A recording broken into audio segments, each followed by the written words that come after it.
Good afternoon, everybody. Thank you for joining us. We will now begin the webinar.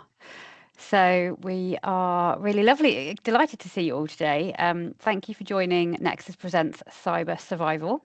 It's great to see so many of you online, and there's a few more joining as we speak, so we'll just let them in.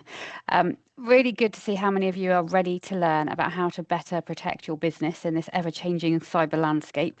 As you can see, there's new attacks in the news almost daily at the moment.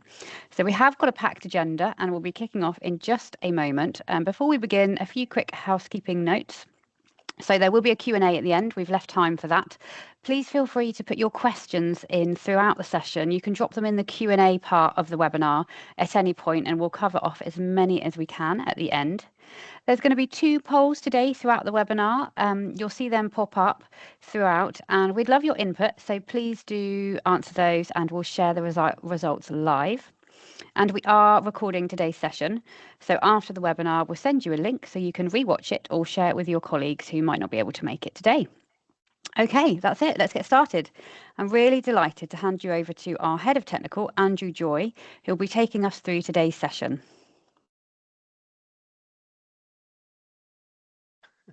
So thank you very much, Sarah. Welcome, everybody. This is the first time I've ever done a webinar or anything like that. So I'm a little bit nervous. I don't know if it makes me an influencer now. I hope not. But here we go. So yeah, so today we've got a webinar titled Cyber Survival. Let me just go to the next slide. So yeah, some of you I've met before and I've worked with. There's some familiar names out there. So hello, everybody. I come with a technical background, but I'm not an engineer. So at Nexus, I'm responsible for our project engineer teams, our service desk, and when we think about what we're talking about today, if organizations contact us or if our customers have large or critical cyber incidents, I typically get involved. So we've called this Tales from the Front Line. Now, I presented this slide deck a couple of months ago at a Nexus event, and the feedback was actually really positive. As such, we wanted to give everybody the opportunity people who haven't been at the event, the opportunity to come and listen to the content, ask any questions, and engage with us. So really, I've got a motive that I want to get out of today, and I think it's really important that I take opportunities like this to talk to business owners or business stakeholders and help them understand the risk posed to them, their organization, about the risk posed by cybercrime ultimately, and the impact it can have on them and their organization when things go wrong. I'm not here trying to sell anything, just highlight the risks that face you all. We see things on the news all the time about cyber incidents affecting large organizations. We've got Marks and Spencer's, more recently Jaguar and Land Rover, and some organizations look at this and think, actually, that's a big old cyber event affecting Marks and Spencer's, Land Rover.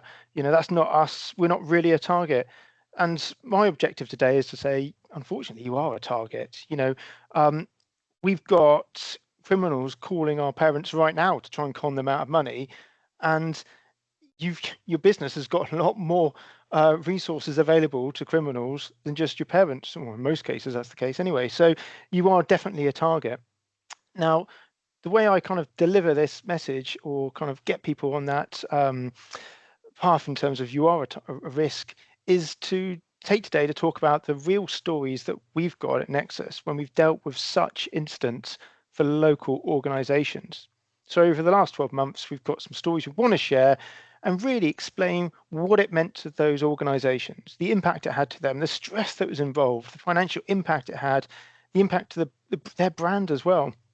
So, at Nexus, we're not a organization that deal with cyber response or cyber incidents on a daily basis. We don't get parachuted in because a big organization has got a problem. That doesn't happen to us every day, but we do have a history of helping organizations and customers when it does happen and doing a pretty good job. So anyway, today it's about sharing those stories, thinking about lessons learned, also talking about what actually happened, but also what you as business leaders or business owners can do, what takeaways you can you can take from this presentation and from this pack to really help you ask the right questions of whoever looks after your IT at the moment. So to kick it off, the first slide I've got here is about security instance. Now, I went through our system prior to put this presentation in place and tried to identify how many instances our team had dealt with over the last 12 months. And I split them into two. I've got minor instance on one side and major instance on the other. Now, talking about the minor instance first, I found 35 such events. Now, actually, our team think that there's more than that. They were quite surprised it was so low, but that's what my numbers showed me. Now, I've listed them as minor incidents. However, they're not minor. They're minor when you compare them to the other side of the fence, which is, ransomware. These minor instances, these 35 instances, were basically where customers were, or individual users were impacted by a security issue. Now that might be that they responded to a phishing email. They might have had their username and password harvested. It might be that they had an MFA prompt appear on their phone, which they then approved, and someone accessed their account. It could also be, someone had LinkedIn accessed, and that the company data was edited and harvested that way. Now, for each of these instances, it's not in a minor incident. It's affected a single user, but it had a big impact to an organization. If a third party gets access to a employee's account and accesses the email, Exchange Online goes and accesses emails, typically they can get access to something called a global address list. Now, in that global address list, that will contain all your customers' email addresses, potentially supplier email addresses. That in itself is a data breach. And what you should be doing at that point is reporting it to the ICO as a data breach. So anyway, that's the kind of minor instance that we've dealt with. The really focus of today, however, was wanted to talk about the really scary stuff, which is what it's the ransomware bits. Now, I've said that we've had 3 incidents in the last 12 months, and that's right. 2 of those incidents, 2 separate organizations, were fully encrypted. So someone got on their environment, some criminals got on their environment and encrypted their environment and, stopped them working. And we'll talk about that in more detail. The last one, so the other one, they weren't fully encrypted, but they would have been. What happened in that instance is it's an organization that we work with, and we don't provide them with an end-to-end managed service or anything like that. We just provide assistance to their IT support team. Their IT support team were having problems on the network. Things were a bit slow, and they couldn't work out what was going on. So they contacted Nexus and said, look, can you guys see if you can help us understand what's going on? So we got the ticket. We escalated it to one of our consultants who looked at it, and after about 10 minutes, started pulling in other consultants from around the business.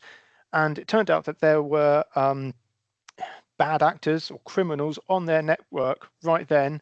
They were doing things which weren't good, and as a result, the network was slowing down.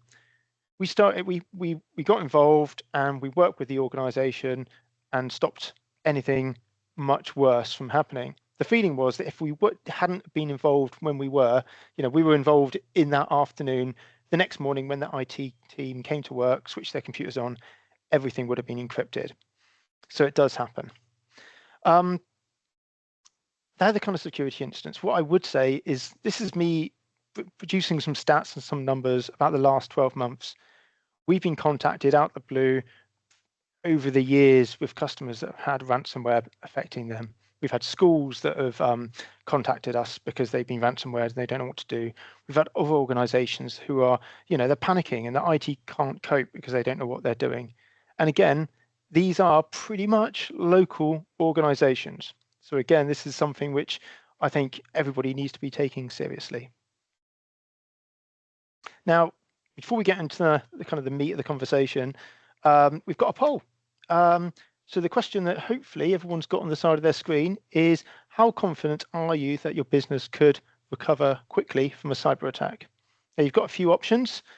Very confident, we have a detailed recovery plan. Somewhat confident, we have some plans, but gaps remain. Not confident, our plans are incomplete or untested, and we don't have a recovery plan in place.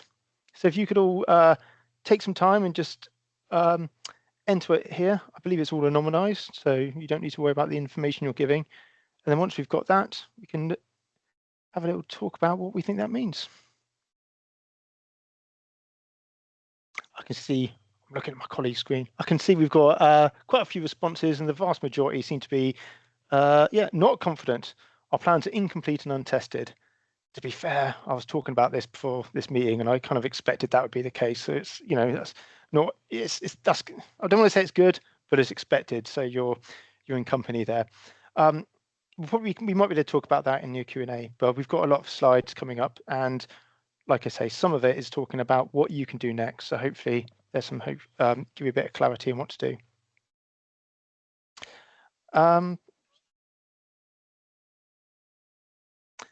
I'll move on to the next slide. So what happens during a event? Ooh, let me click a button. Here we go. This is what happens. So this is a genuine ransomware note from an event I was hugely involved in last year. I took a copy of this. I obviously anonymized it and used it for this presentation. So let's give it a bit of context to this. This is an organization that Nexus works with. We don't provide an end-to-end service. We provided some monitoring services on their backups. So if their backups failed, we'd get an alert and we would go in and try and fix it. We also worked with them and their IT manager to upgrade and help him look after their infrastructure, really. Now, we were on a pathway with them to upgrade their infrastructure and do a lot of work, which quite frankly should have been done years ago, but they, for one reason or another, budgetary, time, they hadn't got round to doing a lot of the work. So we were kind of coming in to help them get to that point where they were getting to where they needed to be. But yeah, so that's the type of the background to this organization. So what actually happened? Well, one of our engineers starts work at 7 o'clock, and they have a look at, or they review the alerts we've had from our customers overnight. They had a backup alert for this customer. They logged into the customer's environment, and this is what they presented with, this ransomware note. So what happened? Well, our engineer called me at 5 minutes past 7 in the morning to say, look, this is what's going on. So we went through it and we found that so early in the morning, we identified at that point that all of their infrastructure was encrypted. All of their servers were encrypted. The hypervisor, which is the platform that manages their servers and makes everything work, that was also encrypted. And that's actually quite unusual. And that kind of gives a little bit of indication into the sophistication of the attack. The backup server was encrypted. And the backup NAS, which is an appliance, a physical device that stores all the backup data that the backup server produces, that was actually wiped. That was gone. And that was, that's a big problem because the backup data was completely wiped. All the data stored on the on-premise environment was gone. We didn't know anything at the time about the Office 365 element. So the cloud aspect, we didn't know. And we didn't know anything about the PCs as well. So all the PCs, the desktops, the laptops that the users were using for the machine, for the company, we had absolutely no idea if they were infected. Again, this was a local organization, and we've had similar incidents occur to other local organizations as well. So what happened next? Well, we had to let the customer's IT manager know that they wouldn't be trading today and most likely longer. We then secured their environment. That's kind of what these icons in this slide represents.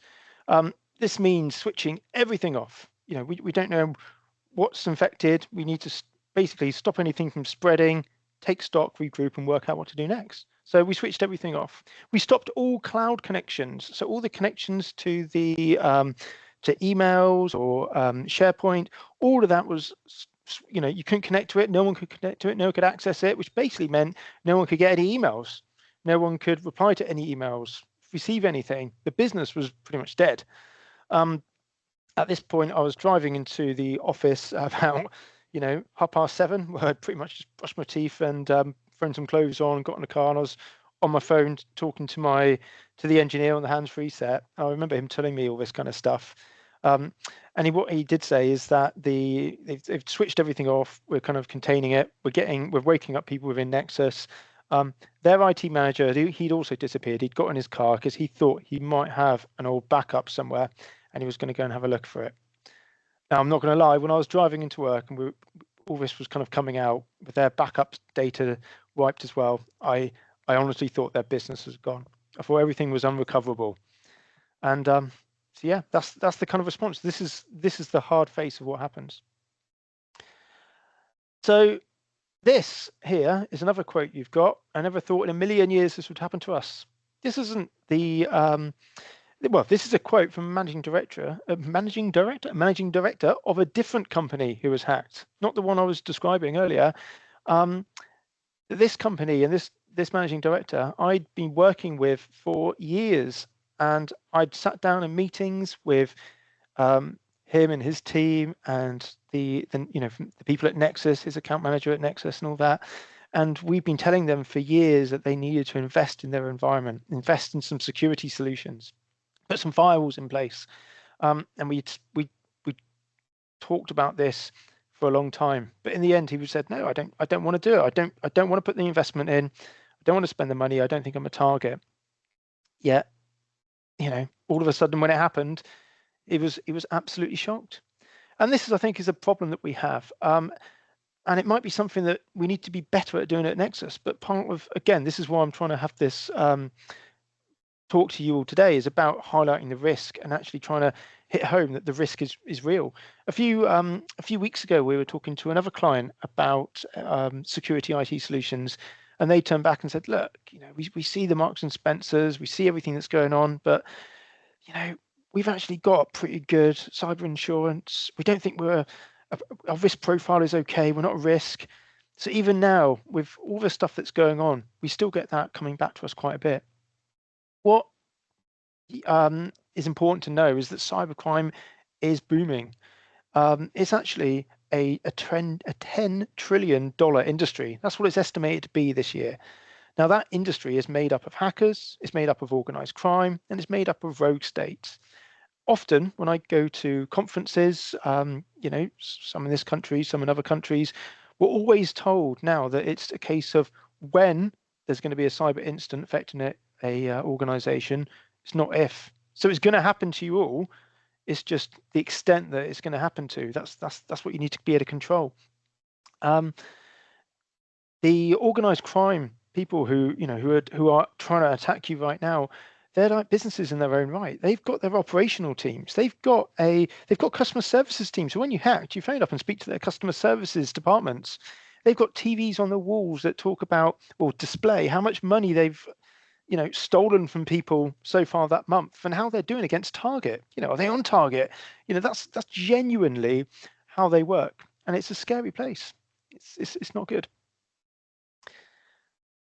So anyway, back to the cyber incident. So when it happens and everything's switched off, you've got to think about what you're going to do next. We'll talk about what the recovery looks like, but it's you as a business leader, you've got to put yourself into that position about what happens next. So I was on a call with the managing director of the organization that I'm kind of talking about here about 9:30 that morning, and I can tell you they were absolutely being bombarded with lots of questions, not just with me.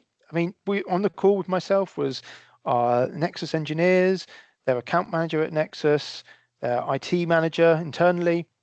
And while we were talking about what it actually meant, because he didn't really understand what this event meant to him or his business at the time. It was just a security incident or an IT problem at the time.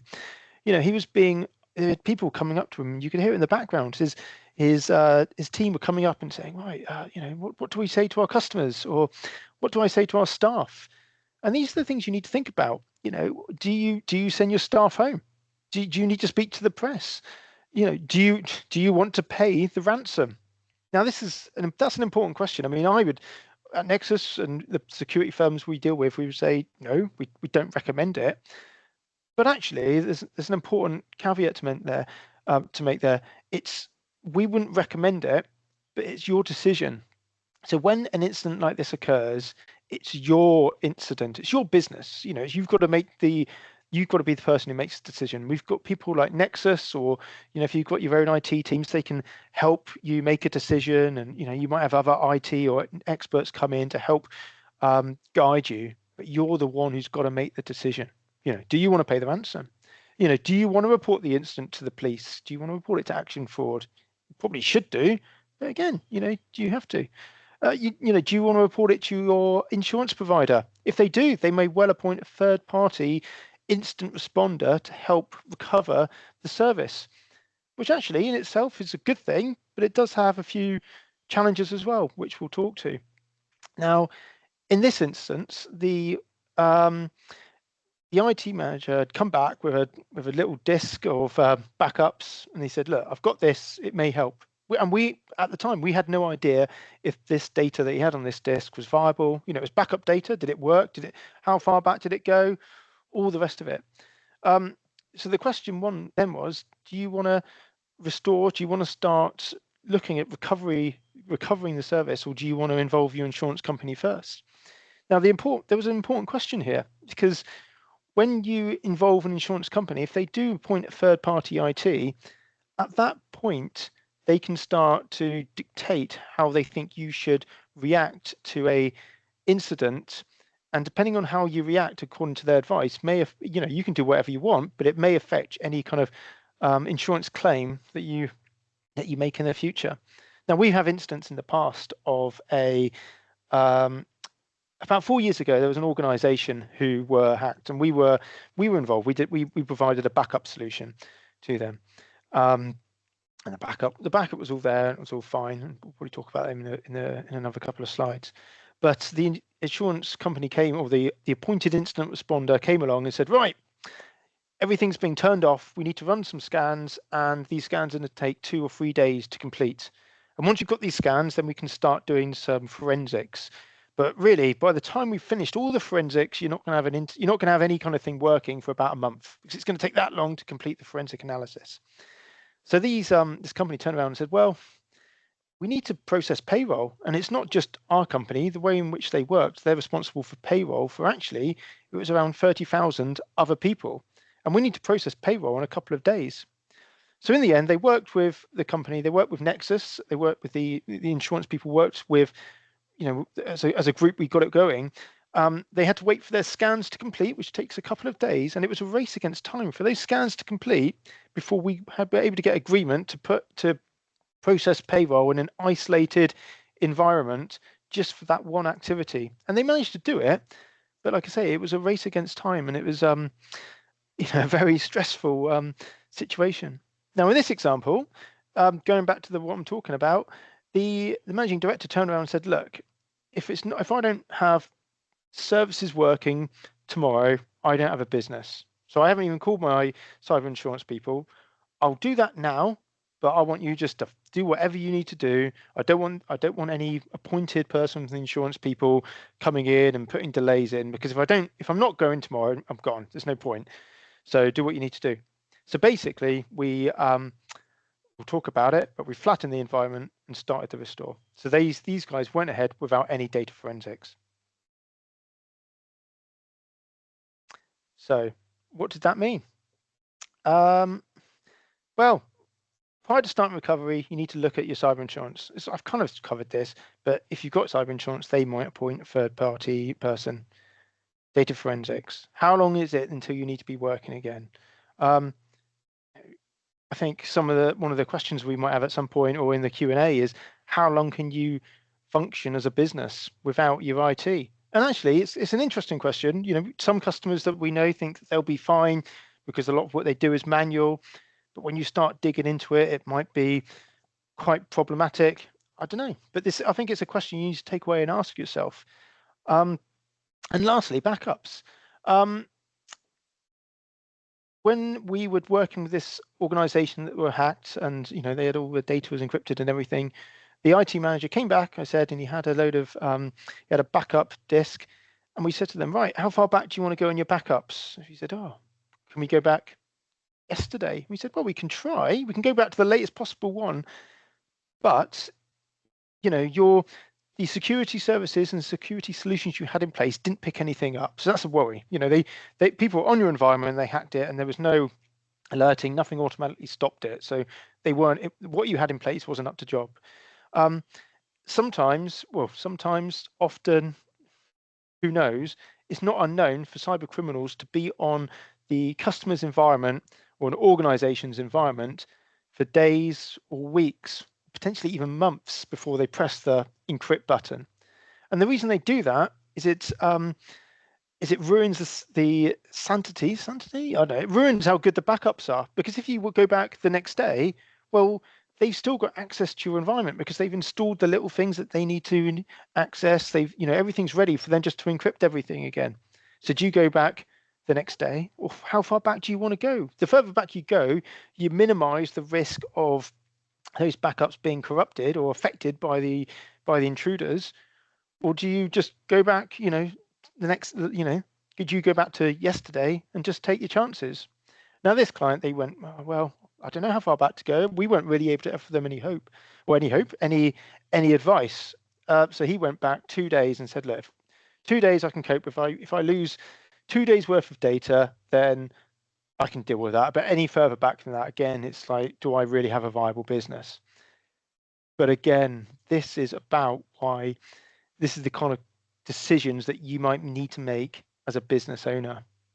Backups are obviously really important because, if the data's wiped or it's gone, then you can either decide you want to pay the ransom or try and get the data unencrypted, which is a very difficult job.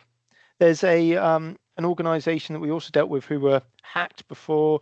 They had a backup server, and the backup server is normally something which is kept separate from the rest of the infrastructure.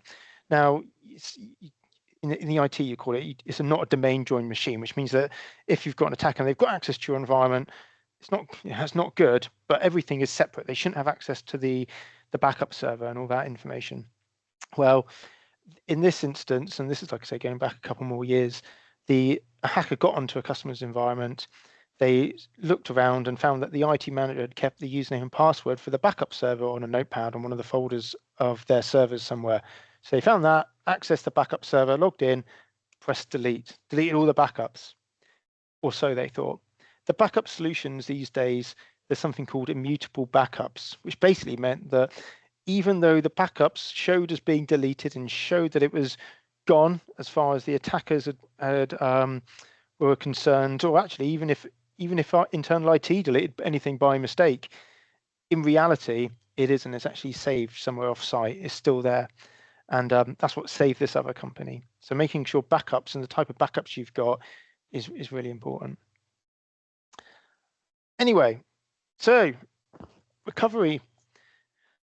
So this company had all their data was encrypted, and they wanted to flatten the environment and restore it again. So what did that actually mean? Well, there's a whole list of stuff that we did here. We rebuilt the environment. So what does that mean? That means rebuilding the hypervisor, setting that up from scratch. We set up all their servers from scratch as well. We didn't set up the servers from scratch. We set up a couple of servers from scratch. We had to upgrade them from the end of life Windows version or server versions they were to some more modern day ones. We had to restore the servers and then sanitize those servers that we'd restored from backup to make sure that everything was as clean as we possibly could do. We had to review everything for unknown accounts. So, is there anything there which is a new user or admin account that was created which they can't account for, we can't account for? Are there any kind of global policies, GPOs in place that would be installing something that we don't want them to install? Or, is that a way of spreading ransomware? We had to check all that stuff. We had to review the cloud for the breach, looking at the Microsoft 365, see if that was affected at all. Review all network points. So review all the rules that were on the firewalls and not necessarily, a little bit of the switches, but we didn't know how they got any access to it. So you've got to review all the elements of the infrastructure from top to bottom. We had to rebuild all endpoints. So what I mean by endpoints, I mean desktops, laptops. Every desktop that they had to go in, wipe, and set it up from scratch again. And the reason you do that is you don't know if there is any ransomware on any of those laptops. And if there was, you could rebuild everything, connect that laptop back up to the environment, and it just all goes to pot again. It all goes wrong. So we had to do all this kind of stuff. We then had to deploy modern day security solutions. So we had to deploy a security operations center, the SOC. We had to deploy EDR, so that's endpoint detection and response. I'll talk about those two products later, but we had to deploy these things because they weren't in place. And again, mitigate all known risks. So go through, make sure we the stuff that we knew about, which we're working towards. When users were created, did they have local admin access on their machines? If so, we had to sort that out and set that up so that wouldn't be the case when everything was switched back on again. What I'm getting up here is this was a huge amount of work. If we at Nexus involved, or we pulled in at such, well, with no notice really, loads and loads of technical consultants from across the business to help get this organization back on their feet again. And they weren't just working for a couple of hours. This was people working during the day, through a lot of the evening to the early hours to try and get this organization back on its feet again. Once we did that, we got to consider turning it back on again and returning it to what we call production, back to business as usual. So on the screen here, you've got what's important. What do you consider? Do you need to put payroll first? Do you need to make sure that users have, or particular users have access to their emails again? What do you need actually first? What's the priority in terms of restoring service? What's interesting here is we dealt with a school once who were ransomware, and we came in, helped them get back on their feet. One of the first servers that they switched back on again after their domain controller was the Minecraft server. It's a gaming server. That's what they wanted. That was their priority, and I thought it was nuts. But that's what they wanted, so that's what they did. It was their incident. I don't know how many of you have got a list of what's important, what would need to be switched on, and in what order, if you're ever in this situation. Now, the other side is complete a penetration test prior to move to production. Penetration test, probably should read a vulnerability scan. So what we did in this instance is, at this point, the insurance company had appointed a incident responder, a company that they used all the time for this type of problem. And we'd been working with them and managing with them, and they basically said, look, Nexus is we're doing all this work. He understood what we were doing. We were keeping him up to date. We were kind of working quite nicely. He turned around and said, look, you're not going to go back live again until I've run a vulnerability scan on your network. So I've tested all the publicly facing entry areas to your organization. I need to test all that to make sure everything is clean and I can't see any holes before I accept that things are happy to be turned back on again. So he said, right, what we're going to do is we're doing some work. We still need to finish some work. We'll probably finish about 2 o'clock in the morning. Once we've finished at 2 o'clock in the morning, we'll give you a call and you can run your scan. And this incident responder said, no, I don't work that late. I'm going to be in bed then. That's not me. So what we agreed is that at 6 o'clock in the morning, if he hadn't heard anything, he would assume that everything was fine and he'd run the scan, kick it off. Actually, we'd done the timeline for this was day one. The incident was found. Throughout all day one, we did all this remediation work with the objective of getting everything switched back on day two. So this was 6 o'clock in the morning. Day two, he was going to run a scan. So 7 o'clock in the morning, I got a phone call from the managing director, who, at that point, I'd had a lot of conversations with him. At 7 o'clock, he said, "Look, Andy, I haven't heard anything from this the incident responder. Can you find out what's going on with the vulnerability scan?" So I gave him a call, and he said, "Oh no, I haven't pressed the button yet. I was waiting to hear from you guys." I was like, "Well, we can see an email. We all know that you were supposed to do this at 6 o'clock in the morning. If you hadn't heard anything, but he hadn't done it." So anyway, 7:30, he clicked the scan button, and he was like, "Right, it should take about 2 hours to complete." So I went back and spoke to the managing director of the impacted company, and he was like, he wasn't best pleased, as you can imagine, but he accepted it. So anyway, 7:30 it started, 8 o'clock came, went, 9 o'clock came, went, 10 o'clock came and went, 10:30 we got on a call with the incident responder. He was like, "Oh yeah, I can see the scans running. It's almost finished. It's almost there. It's almost there. Just, I expect half an hour later and it'll be done." So that was fine. Well, it wasn't fine, but that was the answer we got. At 11:30, we all got on a call again with him because the scan hadn't been completed. And he was on the call and he said, "Actually, you know what? I think it might have crashed. I think the system might have crashed and it didn't complete the scan. At which point there was at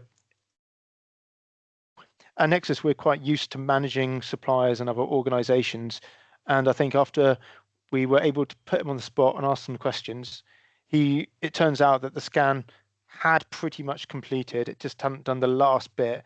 But either way, the information that it had gleaned was that he couldn't see anything wrong and he was happy. He kind of relented and said, actually, you know what, based on what I can see and how far the scan got, I'm happy that you turn it back on again. So we turned it on the phase return. And to be honest, we knew that we'd done a really good job in terms of mitigating as many errors or as many kind of security holes that we could. But the thing we couldn't account for was the backups. You know, was there still a hole in their environment, which was there in the backups? So we all had our fingers and toes crossed. And in the end, the customer was fine. It ended up working and the service was restored and their business was kind of recovered after a day and a half's worth of impact. That wasn't the end of the story, but in terms of the dealing with that cyber event, that's what happened. So moving on to the impact. So as you probably can tell, their business stopped. When an event like this happens to a customer, you know, in the story I've told you, that organization's business stopped.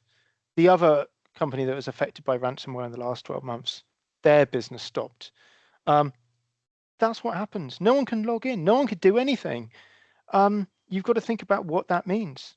There's probably data loss. And it's very hard to find out if it's actually the data is uploaded from the internet into the web or into the dark web, but you've got to assume it has been. Even the very fact that your data was changed, as is encrypted, it's changed, that is classified as a data breach and needs to be reported. If you don't report these kind of data breaches, you could be fined 4% of your turnover, which, you know, that's a lot of money for anybody. But on top of that, the type of data that could be exported and therefore be available for criminals to purchase is your customer data. You know, their personal information, whether that's bank account details, addresses, whatever. Any of that information can be sold. Your organizational data, your financial data. When they ransomware you, they look at your data, your customers, the data that's on your organization, the financial information, and say, right, based on that, this is how much we're going to hold you for ransom with. They put it into a formula and it spits out a number based on what they think is realistic that you'll pay. Your employees' details. So again, you know, their personal information, their passport information, if you contain that might be released. Their addresses, their bank account information. All of that information is things that you need to take into account because that is that's what you're custodians of at the end of the day. The impact here, the cost for the business. Will your insurance, or if you've got cyber insurance, will it actually cover this? You need to check the small print. So the organization that I've been mostly talking about, you know, they were online again, but my work and our engineers' work continued for weeks afterwards. They sent me the copy of their cyber insurance form, and I had to go through, I think it was about 140 pages of it. And there was a clause in it that I eventually found that said all of their offices, or all of their remote offices, needed to have a next generation firewall. That was a clause, and they didn't know it was there. As it was, they had next generation firewall at their offices. But if you've got cyber insurance, do you know what clauses you've got? Do you know, is there anything there that will make you give the insurance company the ability to opt out of paying you? The cost as well so Nexus charge for our work. When we get involved in something like this, if it's happened and you haven't really followed our recommendations or whatever, you know, we charge for it. And we had a lot of engineers involved working huge amount of hours to get things right again. And generally when this happens, you know, you're talking about a bill from us or other IT providers of tens of thousands of pounds. And it just goes up because the amount of work that is required is massive. And that doesn't even talk about the brand impact. You know, I had to work with our customer who was affected and produce reports for them so they could send to their customer, their biggest customer, to demonstrate that they had a cyber incident and they were now being sensible and protecting their data. So again, it's not just it can have long-term connotations, let alone the human impact. So we talk about stress. I was talking to the managing director of this company. I spoke to him first at 9:30 in the morning.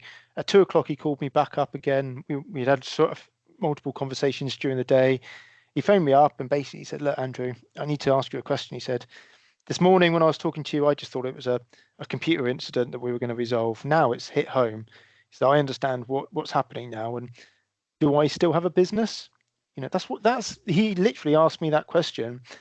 And I had to say, I don't know, because we didn't have a clue of the backup situation or anything like that. We didn't know if it would all go wrong again. But that was his business. He had, his employees were about 50. He had about 50 employees. That was his pension. That was his livelihood. That was everything. It's a very stressful time. But why does it happen? I've got a load of stuff here and I could talk on forever, but I'm conscious of time. So, in my opinion, many organizations are vulnerable to cyber events. Now, some of this can be down to maintenance, making sure that you're installing patches, making sure you're installing server patches, Exchange patches, antivirus patches. If you don't, then it leaves a hole and it leaves you at risk. Look what happened to the NHS with WannaCry. That was some time ago now, believe it or not, but that happened because their servers weren't patched. Make sure your organizations have got good enough edge security. Make sure you're using modern firewalls. If you don't have a modern firewall, it isn't protecting your environment, then you may well have a direct link from that office into your main corporate environment. Look at the security systems that you do have. So I've mentioned about EDR. At Nexus, we used to use a system called WebRoot, which is an antivirus system. Antivirus on its own isn't good enough anymore. Antivirus looks at bad software. That's what it does. It looks for software, malware. EDR is a system that looks for behaviors and looks for patterns, and it looks to see what people are doing on the environment, and it's a much more robust solution. There is still a place for antivirus, but you shouldn't be using it just on your own. At Nexus, we had clients who only used this WebRoot platform, and they weren't really interested in moving to the EDR solution that we recommended. So we actually moved them to a different EDR solution, which actually it wasn't quite as good, but it was better than just WebRoot. We moved them to that for free. We told them we were going to do it, and we did it because we were so worried about their IT security. Have a look at your security software. Look at your processes that you've got. So Scattered Spider, if you've never heard of them, they are a organization kind of, but they're the people who are hacking people like Marks and Spencers. They hack organizations because they take advantage of service desk processes. They'll phone up and pretend to be a user, and then basically persuade them to install a Scattered Spider device onto the corporate network, and then it goes wrong from there. But that's how it happens. Think about your supply chain. Think about the organizations that you work with. At Jaguar and Land Rover at the moment, they're going through an awful time. I went to an event on Thursday last week, and they've told us that Jaguar and Land Rover are actually having to buy some of the smaller suppliers, those companies, because actually without the business that they would have been giving them, they're going bust. But by the time that Jaguar and Land Rover recover, if those little suppliers aren't available, or if they've gone bust, Jaguar and Land Rover won't be able to do business. They have to. They're buying all that kind of stuff. This is the impact that cyber can have. Look at the users with elevated permissions as well. A lot of this is about money. Ultimately, you need to be making sure you're making the right amount of investment in this, and that's, that can be staff, it can be systems. And this is, this is the slide about money. I find it uncomfortable talking about this slide because I'm not commercial. But if you go onto Google, this is how much it will be telling you that you should be spending on your IT. Again, I think having an organization understand that they need to invest in their IT is tricky. And Nexus, we're not the cheapest MSP or IT partner out there. And we can struggle at times to make our customers understand that they need to make that investment. Sometimes they'll say, oh, we need to justify the return on investment for buying a firewall. And that's a really difficult conversation to have, because how can you justify an expenditure on something that you're mitigating? You could turn around and say, well, you might not have a security incident, you might not be hacked, but it's not easy. And typically, when you do, this slide is about trying to say that when you invest in your IT, every part of your IT investment, security underpins that, whether you need to invest in software or licensing or new hardware, so laptops. A lot of you hopefully have moved to Windows 11. You might have had to buy laptops to do that. And the driver normally for moving to Windows 11 from Windows 10, especially now, is that it goes end of life, which has its security connotations to it. You need to look at making a roadmap in place and putting a plan in place so you can see this expenditure coming now, rather than it being a surprise, in a couple of months' time, when you've got no time to really react or address the budget. And at the same time, look at the security products. Make sure you've got money to not necessarily just replace or buy things like EDR or SOC solution, but actually potentially upgrade what you've already got to make sure it's deployed properly. This is the second poll we've got. We got there in the end. So what's the biggest challenge it faces when it comes to improving cybersecurity? So you've got your options here: lack of budget, lack of internal expertise or resources, unclear guidance on compliance requirements, legacy systems, or staff awareness or training gaps. Let me just click on this one to see what you're all saying. Okay, well, that's a little bit of a mix, although it is changing. I'll tell you what, lack of internal expertise or resources. Yep, still there. Okay, we'll come back to that. And I understand that IT is hard. And actually, I think, just as a commentary, when we bring customers on to Nexus, we will often take, we're now responsible for their IT. We'll look under the hood, have a look at how things are set up and deployed. And we often find that systems aren't deployed as they should be. So I can understand that. It's at Nexus, we're the experts at doing that. But even our competitors, when we look at them, we see things that aren't right. Now, that it might be because it was done incorrectly, by an engineer. It might be that there's another story behind it. They wanted to do more, but they couldn't get investment from the customer. There's probably a story behind these things. But lack of internal expertise or resource is important. And I guess that's why you're on a call with me today, hopefully trying to get that thing. Let me skip on. Okay, so what can you do? So I'm going to try and be quick because we're running out of time. Review your IT. Make sure you speak to whoever looks after your IT now and find out what they recommend. Do you have the right policies in place? Are your firewalls closed? Do you have conditional access in place? Do you have the right security solutions? Potentially look at getting a third party to review your systems and run those kind of penetration tests. Penetration tests are no longer as expensive as they used to be. Before, they might be 20 grand to run a penetration test. That's not the case anymore. Ask about the maintenance. How often is things being patched? How do you know the patches are completed successfully? Look at your supply chain. Speak to your customers and see what they've got. Are they Cyber Essentials compliant? Do they have any kind of anything like that? Because that can trickle down if they have an issue. And again, look at employee training. What are you doing to help your staff? At Nexus, we can run, or I'm not saying you should use us, other companies will do this as well.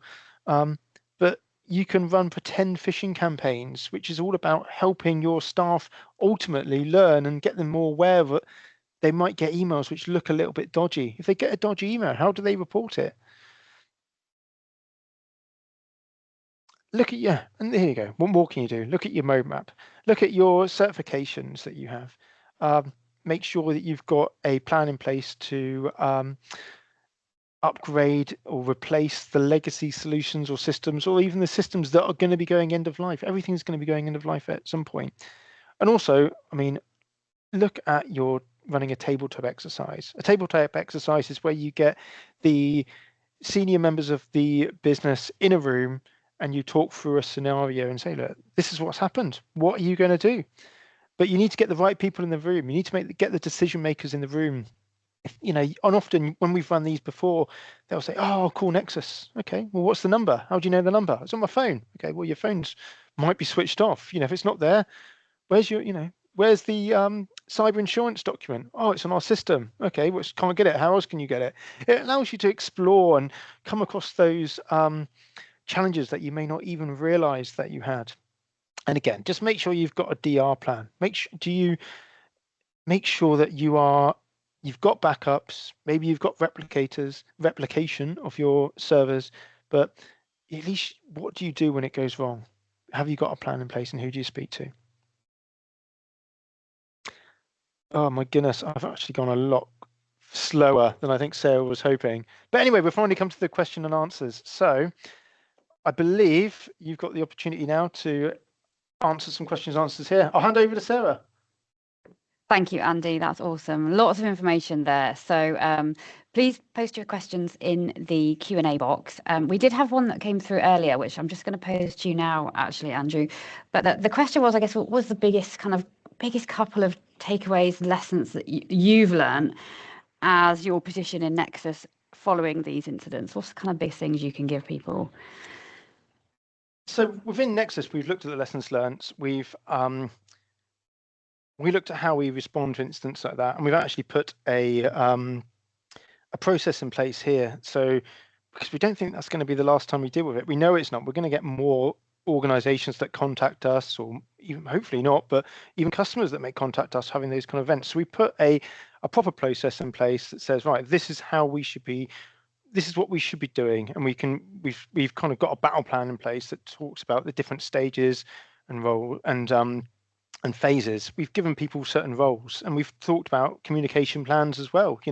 We don't want to be getting phones going to engineers at all times of night by different people. We need to make sure that we've got more of a plan about how we're more consistent with the information we send and a bit more clever about it.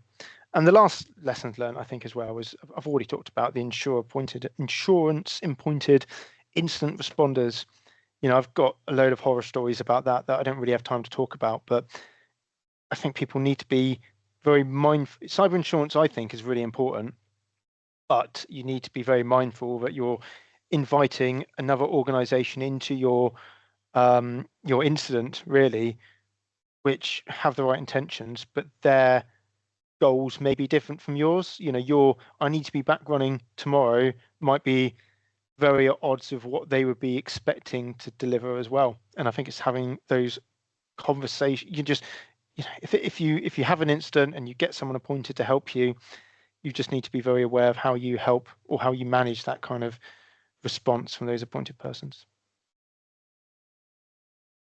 Thank you. And I just think looking at the polls, so that most recent one, obviously the biggest answer was that people have a lack of internal expertise or resources. Now, what can they do about that? I mean, obviously they can contact someone like us, and we can support. We've got lots of resources available that are on our website, lots of blogs that can help. But what else can they do if they feel they're just lacking internally? So I think it's depending on the type of organization you are. So if you use a company like Nexus because you're a certain size and you can't appoint a full-time IT engineer, then yeah, I understand that. You've got to work in partnership with someone like Nexus or whoever you trust and rely on, and make sure you're asking the right questions. Do those tabletop exercises. I think they're really, really valuable and really important, to be honest.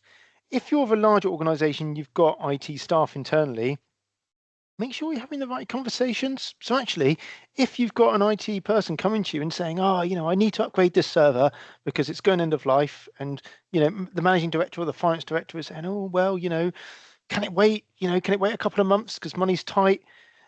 The IT person might say, yeah, but you haven't really discussed the risk. You haven't really understood or had a conversation about what that really means from a risk posture. Now, some of that is going to be on the IT manager trying to give the right amount of information, give the right information to allow you to make an informed decision. But you also need to making sure you're asking of them themselves. And also, if you do have anybody internally in IT, make sure they're trained up. It's very easy to be an internal IT and work, the same year 7 times in a row and never develop, because you're just faced with the same environment you've always had. I'm not trying to say come to Nexus and we'll sell you our expertise or consultancy or something, but you do need to make sure that you're talking to the right people to get the right advice. And I don't think there's anything wrong with going to a third party and asking for that, whoever it is that you trust. Like I say, whether it's Nexus, I don't want to say that, but if you've got somebody already you use, that's what you should be using. Okay, so I'm conscious we've got a couple of minutes left, and I do want to just mention that in a second we'll be sharing some resource links in the chat. So we've got a bunch of resources that should be helpful. But just parting thoughts from you, Andy, to close us off, please. Yeah, I'd actually forgotten this slide existed. So yeah, it's like it says here, check your cyber insurance, check for the clauses that you've got. I think that's really important, to be perfectly honest. Complete a tabletop exercise. I think that's probably the 4th time I've said it, but I think they are really valuable. Look for the certifications for you. Cyber Essentials is supposed to be getting people up to the basic level. I was on a conference last Thursday, and there was a member of the the National Cyber Centre or whatever, and they were like, look, that's the basic level. You should be getting there and then moving upwards. Look at what it is that you need to do to get Cyber Essentials. Really, you should be Cyber Essentials Plus. It's the same standard, it's just marked a different way, but work out what you need to do to get to that and then move upwards. Think about that. Make sure you've got a disaster recovery plan. So if it does go wrong, you've got someone that you can call. You know what your backups are, you know where they are, you know how often the backups are being taken. Are they taken daily? Are they taken weekly? What is what's the gap between what you've got now and what you actually need? And I think, like the last one is, investigate certification. So if you've got IT people, make sure that they're certified in what they're talking about, because things change all the time. Microsoft best practice changes so much. At Nexus, we have to do loads of internal training all the time to make sure our engineers are kind of doing the right thing and skilled up to provide that best practice. So whether you're a Microsoft house or whatever, make sure that your people are knowing what they're doing and not doing what they know. Awesome, thank you. So as I mentioned, there's some resources that we've just posted in the chat channel. So please do have a look at those, click on those, and hopefully they're helpful for you. We are wrapping up now. I'm just going to do a very quick live poll. This is completely anonymous. We can't even see who said yes or no, but just let us know, has this been useful? Because we want to do more things like this. We want to share more information. So I'm just going to run this instant poll. Give me a tick if it's been useful, a cross if it hasn't, because we really want to know how you guys find this. So a tick if you've enjoyed it and it's been useful, a cross if actually wasn't what you expected and it hasn't been useful. So let us know if it's been useful. Please be honest, as I say, it's completely anonymous. Thank you. Right, lovely. That's really helpful. So that is it from us. I really hope you have enjoyed it, and I hope you've got lots of information to take away to help strengthen your business's defences. As Andy said, this is only going to increase. Cybersecurity isn't going anywhere. With AI, it's only going to get more intense. So we will be sharing things like this all the time, resources, webinars, and if you want to speak to us, we're always here. Our number and our email address is there. That's also been shared in the chat. And thank you all for joining us. If you've got any other questions, anything that we haven't been able to answer in time, please do contact us as well. And we'll also be sharing the recorded webinar with everybody. So feel free to pass on to your colleagues that might not have made it today. And thanks all for joining us. Speak to you soon. Bye-bye.